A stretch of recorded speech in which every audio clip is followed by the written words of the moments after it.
Assalamualaikum warahmatullahi wabarakatuh. Kita ketemu lagi di mata kuliah Perkerasan Jalan Lentur. Kali ini kita akan membahas mengenai parameter yang ada pada metode analisa komponen Bina Marga tahun 1989. Sebelumnya kita sudah membahas tentang definisi atau istilah-istilah yang ada metode MAK. Sekarang kita akan masuk ke parameternya dari metode MAK. Parameter MAK yang ada dalam buku metode analisa komponen itu ada 7 yang dibahas. Pertama itu mengenai fungsi jalan, lalu lintas, daya dukung tanah dasar, faktor regional, indeks permukaan, koefisien kekuatan relatif, serta batas-batas minimum tebal lapisan perkerasan. Pada video kali ini, saya akan membahas 2 parameter mengenai fungsi jalan serta lalu lintas. Oke, kita masuk ke parameter pertama yaitu fungsi jalan. Berdasarkan pasal 8 Undang-Undang Nomor 38 Tahun 2004 tentang jalan, kalau jalan itu dibagi atas 4 berdasarkan fungsi yaitu jalan arteri, kolektor, lokal, dan lingkungan. Adapun ciri-ciri dari keempat jalan ini adalah kecepatannya, terus jarak tempuh, serta jumlah jalan masuk. Ya, untuk lebih mengetahuinya silahkan kalian download Undang-Undang Nomor 38 Tahun 2004. Dan sebenarnya materi ini sudah pernah Ibu berikan pada mata kuliah geometrik jalan. Untuk fungsi jalan ini akan berguna nanti pada saat kita menentukan nilai indeks permukaan akhir ya, pada metode analisa komponen ini. Parameter berikutnya adalah lalu lintas. Untuk lalu lintas, secara definisi kita sudah pernah membahas mengenai umur rencana. Yang dikatakan umur rencana adalah umur pada saat jalan itu mulai digunakan atau dibuka sampai jalan tersebut mengalami kerusakan atau perlu dilakukan perbaikan. Umur rencana paling lama di Perkerasan Lentur biasanya itu adalah 20 tahun dengan masa perawatan 10 tahun. Karena kalau lebih dari 20 tahun dirasa itu kurang ekonomis karena pertumbuhan lalu lintasnya akan susah itu diprediksi. Jadi biasanya untuk Perkerasan Lentur adalah 20 tahun. Jumlah jalur. Ya. Di sini MAK juga membatasi jumlah jalur berdasarkan lebar dari perkerasan. Ya, dari yang terkecil itu yang 1 jalur dengan lebar kecil dari 5,5 sampai yang besar antara 18,75 sampai 22 meter itu 6 jalur. Ini gunanya untuk menentukan koefisien distribusi kendaraan atau C. Ya, jumlah jalur yang telah ditentukan tadi dan apa jenis kendaraan yang lewat di jalan kita, apakah dia memiliki arahnya 1 atau 2 arah, itu akan menentukan nilai koefisien distribusinya. Yang disebut kendaraan ringan di sini adalah yang memiliki berat kecil dari 5 ton. Yang disebut dengan kendaraan berat itu memiliki berat besar sama dengan 5 ton. Jadi misalnya kendaraan pribadi 2 arah, itu nilai C-nya adalah kalau misalnya jalurnya adalah 2, nilai C-nya setengah. Kendaraan berat nilai C-nya juga setengah. Jadi tergantung dengan jumlah jalur, arah, serta jenis dari kendaraannya. Ya, ini adalah koefisien distribusi kendaraan nilai C.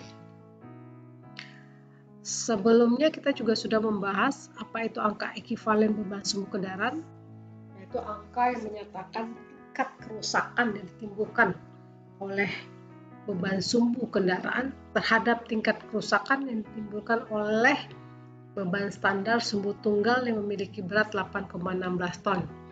Jadi misalnya kendaraan standar dengan berat satu sumbunya, sumbu tunggal 8,16 ton itu yang lewat pada jalan, dia dianggap memiliki kerusakan 1. Ya, jadi kendaraan lain yang memiliki berat sumbu di luar atau selain 8,16 harus diekivalenkan dulu.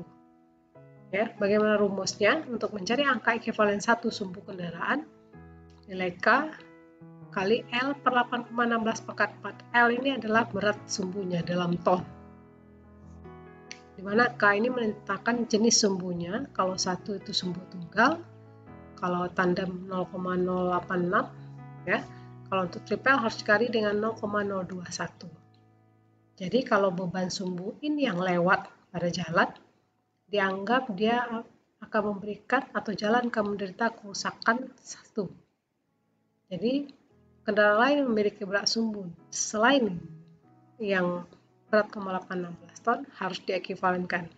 Bina marga atau metode MAK juga sudah menambahkan dari rumus tadi untuk nilai ekivalen beban sumbu tergantung dari berat sumbunya. Misalnya kalau 1 ton atau 1000 kilo, angka ekivalennya kalau sumbu tunggal itu 0,0002. Di sini yang 8,16 ton tadi nilai angka ekivalennya untuk sumbu tunggal adalah 1, tapi kalau dia menggunakan sumbu ganda 0,086. Ya, dia berbeda. Jadi kita tinggal pakai yang ada pada tabel sudah disediakan oleh Bina Marga, tapi dengan menggunakan rumus juga bisa. Akan sama hasilnya.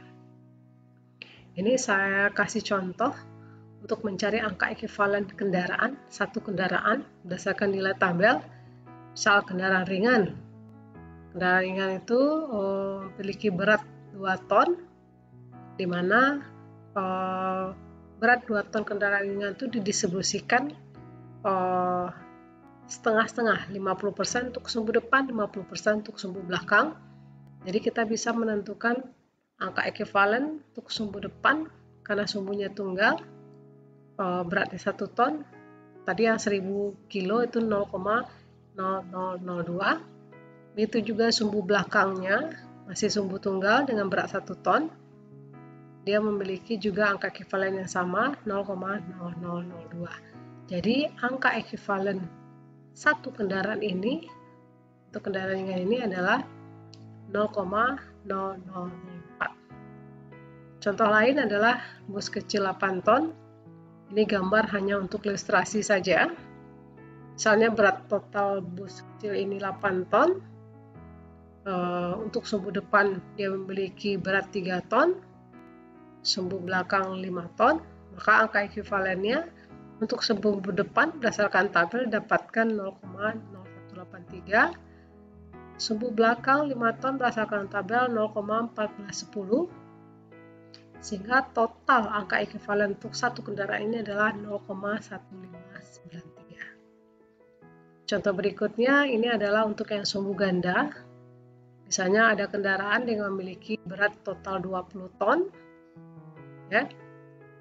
Diketahui sumbu depannya 6 ton, sumbu belakangnya 14 ton. Di sini adalah sumbunya ganda. Sehingga nilai angka ekivalen untuk depan sumbu tunggal dari tabel 0,2923. Sumbu belakang itu dapat 0,7452 karena sumbunya ganda, kita ngambil bagian yang tabel ganda 0,7452 sehingga angka ekivalen total satu kendaraan truk ini adalah 1,0375. Itu adalah contoh untuk perhitungan nilai angka ekivalen. Angka ekivalen ini akan kita gunakan nanti untuk menyeragamkan lalu lintas yang berbeda-beda jenisnya tadi, sehingga nanti bisa dikeluarkan nanti lalu lintas rencana untuk perencanaan tempat perlintasan. Kita tahu data lalu lintas itu didapatkan melalui survei lalu lintas atau traffic count, di mana LHR yang dicari itu disurvei selama 24 jam untuk kedua arah. Tapi untuk penentuan tempat perlintasan ini, lalu lintas yang kita gunakan hanya kendaraan roda 4 atau lebih. Ya, walaupun yang disurvei banyak juga kendaraan sedang roda 4. Tapi untuk kepentingan perencanaan tempat perlintasan hanya roda 4 dan atau lebih. Ya, jadi ini contoh form surveinya. Nanti catat berapa kendaraan dilewat per hari untuk kedua arah. Yang kita gunakan hanya yang roda 4 atau lebih. Dari data survei, kita di sini tidak melakukan survei. Nanti akan ada mata kuliah khusus untuk lalu lintas, di mana ada praktek surveinya. Di penentuan tempat perkasan ini, data LHR kita anggap sudah ada, ya. Jadi contoh data LHR survei yang kita dapatkan seperti ini kira-kira bentuk rekapannya. Misalnya kendaraan ringan dapatkan 1000 kendaraan, bus didapatkan 300 kendaraan, truk 2 as dapatkan 50 kendaraan, ya, truk 3 as dapatkan sekitar 30 kendaraan, truk 5 as dapatkan sekitar 10 kendaraan. Ini setelah disurvei selama 24 jam untuk kedua arah pada jalan. Ini contoh jalan ya. Ini adalah melihatkan pembagian sumbunya. Di sini ini tunggal. Ini ada yang ganda, ada yang tunggal. Ya. Kalau ini kan berarti data LHR baru berdasarkan jenis kendaraannya beda-beda, belum kita ekivalenkan. Ya. Jadi berdasarkan data real di lapangan. Ya. Berdasarkan data survei ini, kita akan melakukan nanti menghitung data LHR awal umur rencana. Misal, kita survei jalannya sekarang, tapi jalannya baru akan digunakan tahun depan. Ya, berarti awal umur rencananya adalah tahun 2021. Sementara kita kan nggak tahu berapa lalu lintas tahun 2021. Makanya kita harus bisa memprediksi atau memperkirakan berapa data lalu lintas akan terjadi pada awal umur rencana. Ya.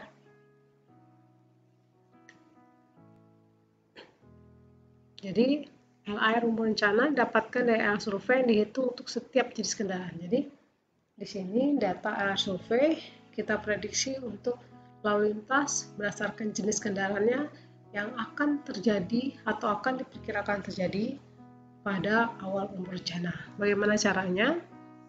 Berarti data dari LHR awal ini kita dapatkan dari data LHR survei kali 1 tambah I pangkat N. Ya. I ini adalah pertumbuhan lalu lintas.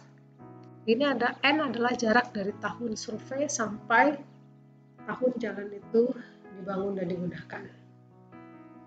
Ini dilakukan perhitungan untuk setiap jenis kendaraan.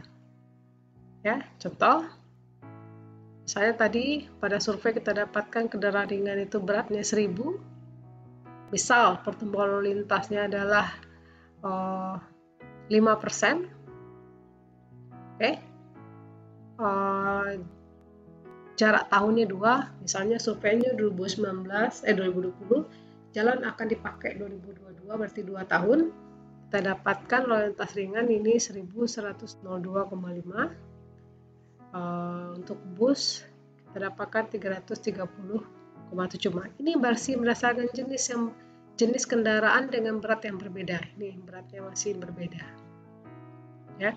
Jadi kita perkirakan yang lewat tahun 2022 ini sekitar ini kendaraan ringan. Nah, kalau kita punya jenis kendaraan lainnya, ya kita hitung per satu jenis.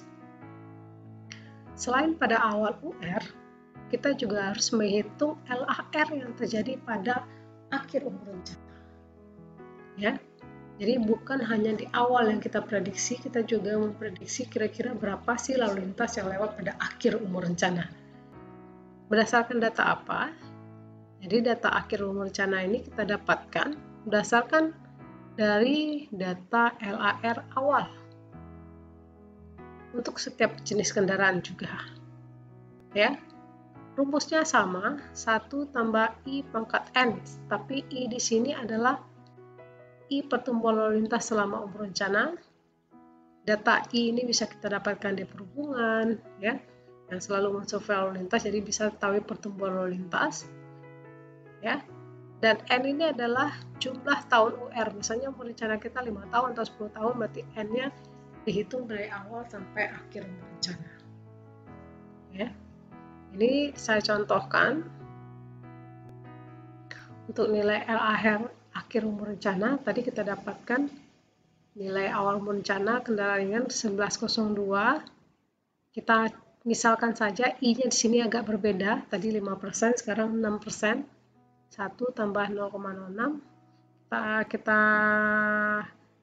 kita asumsikan umur rencananya 10 tahun. Dapatkan untuk kendaraan ringan ini pada akhir umur rencana jumlahnya adalah 1974,41. Bus 8 ton tadi kita dapatkan pada awal umur rencana 330,75 kali 1 tambah 0,06.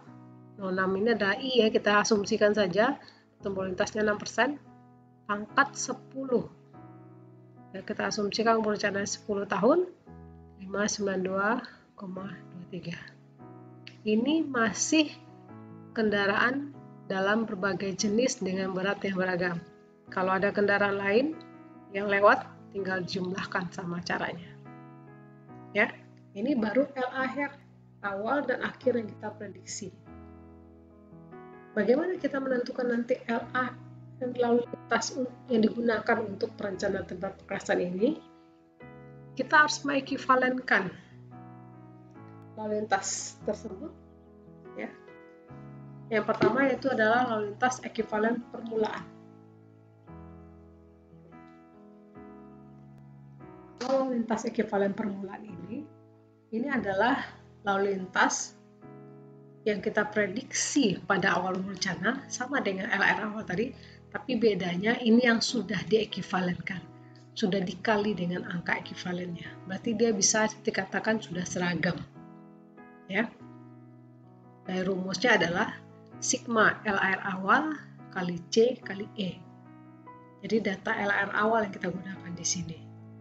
Di mana C ini adalah koefisien distribusi kendaraan tergantung jalur, arah serta jenis kendaraannya, dan nilai E angka ekivalen.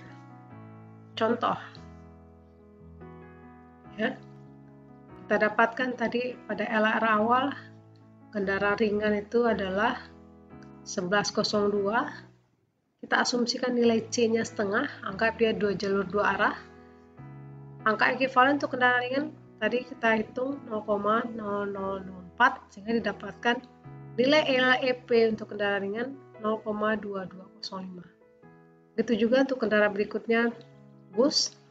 Tadi kita dapatkan LR awalnya 330,75 kali 0,5, ini saya asumsikan saja ya, nilai C-nya 0,5, 2 jalur 2 arah.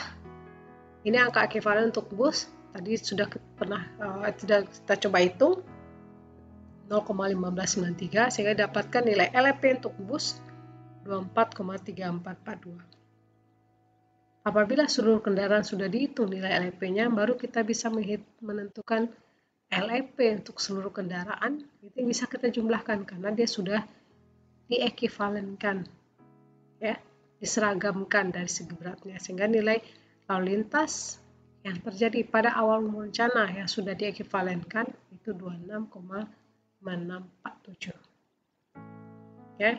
Ini pada awal umur rencana ya.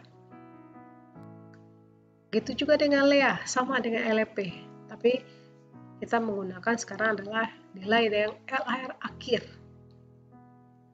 ya. Yang LAR akhir tadi, jadi lalu lintas yang kita prediksi terjadi di akhir umur rencana yang sudah diekivalenkan dikali dengan angka ekivalennya. Jadi kita dapatkan tadi 1974,141 kali setengah kali 0,04 0,3949.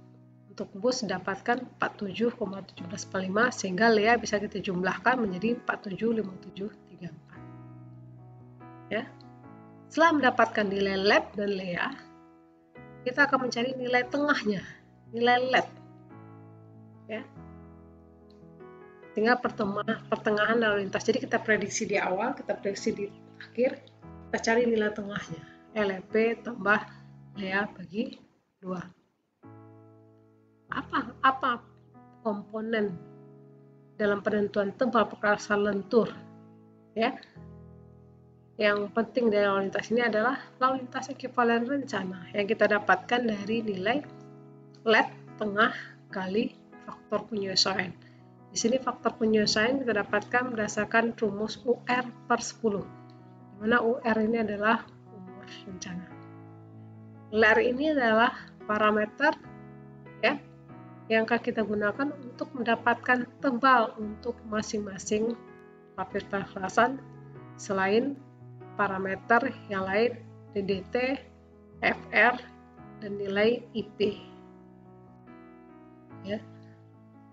Jadi kalau kita lihat dari flowchart MAK secara lalu lintas, ya, kita butuh LAR awal, koefisien distribusi, angka ekivalen, LEP, LEA, LED, lintas tengah, lintas ekivalen rencana. Ini adalah komponen lalu lintas dalam penentuan tebal perkerasan pada metode analisa komponen Binenberger tahun 89. Ya, jadi metode MAK itu kalau kita lihat dia punya 3 komponen utama, ada lalu lintas, tanah dasar, faktor regional. Nah ini yang sekarang kita bahas.